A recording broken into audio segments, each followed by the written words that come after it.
Premise: Candyman isn't fresh or original, and that's a good thing.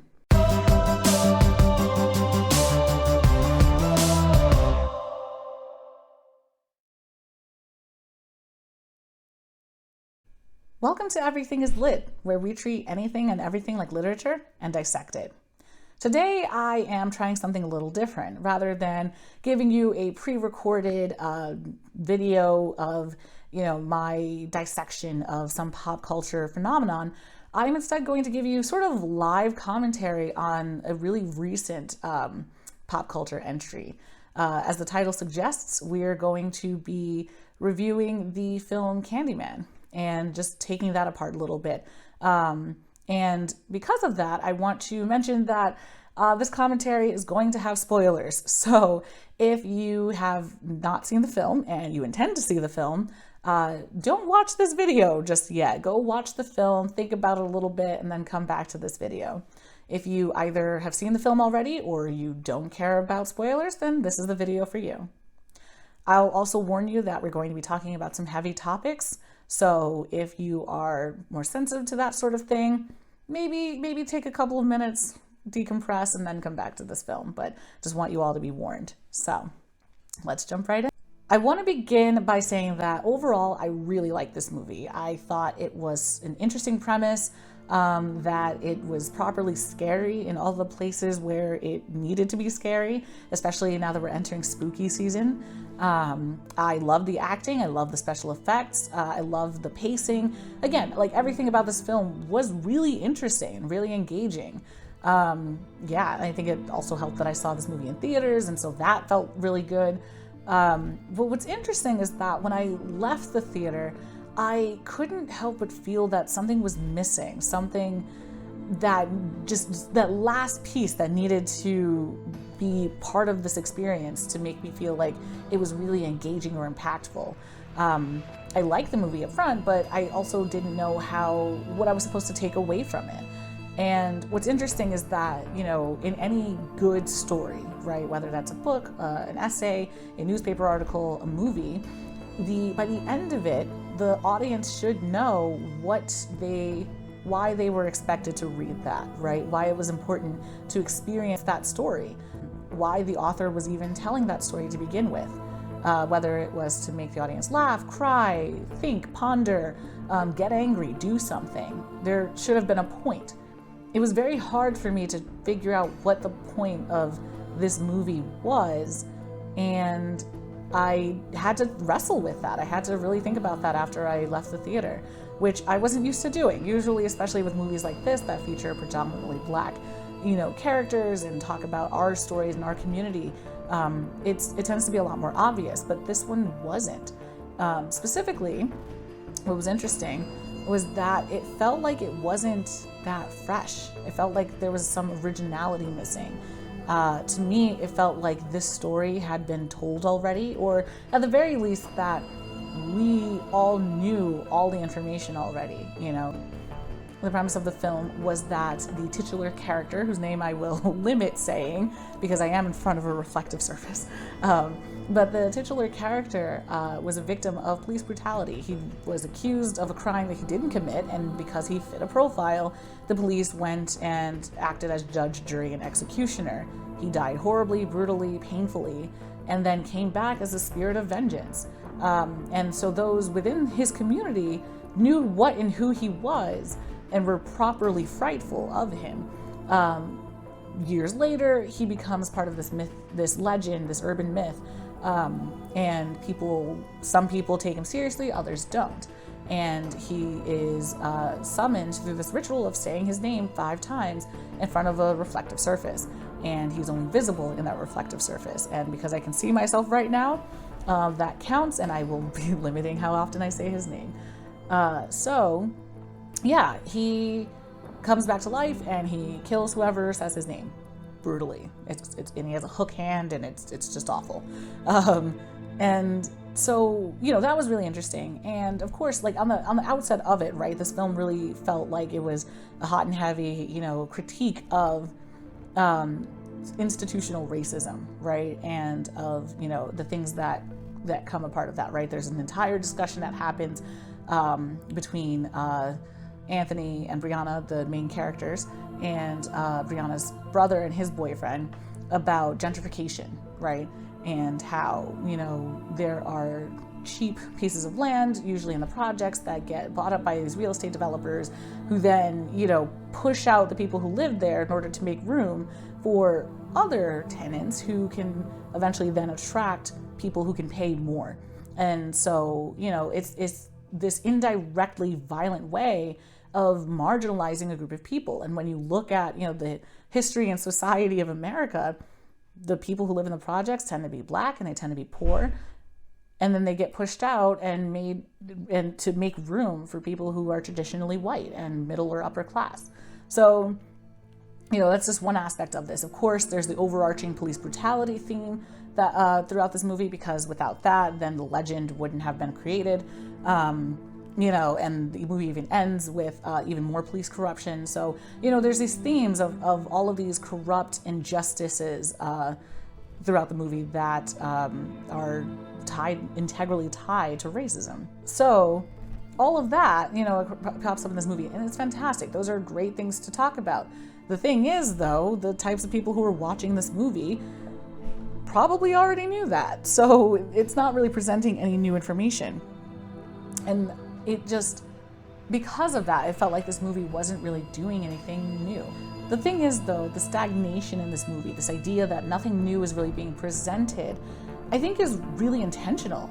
I think that it was intentionally done to prove to us, to show to us that the themes in the movie aren't new and haven't been new for a very long time and continue to be relevant for a lot of people. Ironically, this realization came to me during the post-credit scene. So even after the end of the movie, during the post-credit scenes, there were these awesome, amazing, beautiful, and haunting graphics in this shadow puppet style, which became like this kind of creepy aesthetic and theme throughout the movie. And the shadow puppets were playing out different stories of different Black men and sometimes even boys and being victims of, violent racism, and how each of them becomes the legend themselves. And as I'm watching these scenes play out, these vignettes, I made the connection between, the victims we're seeing portrayed and the very real victims whose names many of us know. Specifically, there was in one of the shadow puppet vignettes, there was a boy who was pointed at by these white girls, and they were silently accusing him of doing something. And the rest of the town rallies behind this, the rest of the white town rallies behind this, and they beat this boy to death. He dies brutally, viciously, for doing nothing other than riding a bike through a neighborhood. And that reminded me so immediately of Emmett Till. And that train of thought, that name opened the floodgates for me to think about other names. I thought of Elijah McClain, who was another Black boy who presented a certain way and for that reason was violently killed, viciously killed. He should be alive today.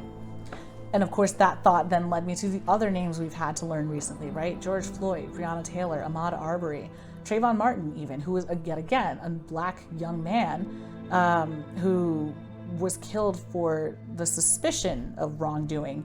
And that suspicion was based off of his race. And so me thinking of all these names, as I started thinking like, oh yeah, this story, these narratives I'm being shown through these shadow puppets match almost one-to-one these real life instances, it clicked for me. It clicked for me that was the point, right? That the reason we feel like these stories aren't new and that we all know this information already is because it's true. These aren't new, and yet they keep happening. There's a circularity going on. There are victims who die violently due to racism, and they are avenged, maybe, sometimes. And then, the hashtags kind of die down for a little while, and then there's another victim. Same thing, same story. So the same story is keep being told. The legend keeps growing. when you look at this movie from that perspective, Candyman becomes a cathartic figure for the Black community when you think about it. Rather than, seeing him as an individual who is the victim of some unfortunate circumstance, he becomes a symbol of the flaws of the system. It's not just one person who was wrongly accused and punished for it. It's a series of people. And the movie even points this out. William Burke, the person who plays, the wise old man in the community who knows all about the legend and tells Anthony, about this person and the legend and everything. He points it out towards the end of the film that it's not just one character, it's a series of characters. It's a series of people, that the racial bias and the racial hatred and the racial violence in America is as old as America itself.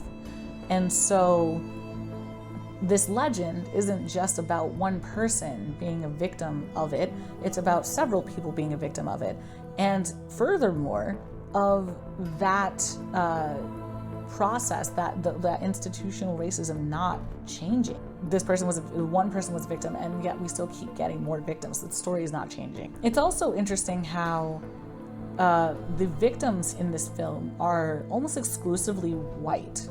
Very few of them are Black. You could make the argument that Anthony and William and Brianna are definitely victims to some degree of the character of this legend, but for the most part, until you get to the final, climactic ending, the victims have been almost predominantly white, and none of them are Black, right? Even when they flash back, or when they start talking about the grad student who came to the neighborhood to research, the legends and everything, she was white as well, and she was a victim. So all of the victims are white, and none of them are Black.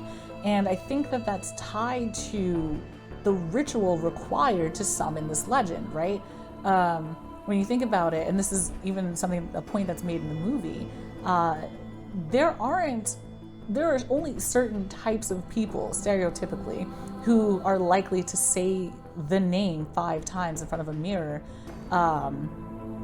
just to see if it's true, right? There's some underlying hubris in that, and thinking that either you won't become a victim yourself, or that the legend isn't true, or that somehow you'll just escape accountability for doing that, for performing that ritual.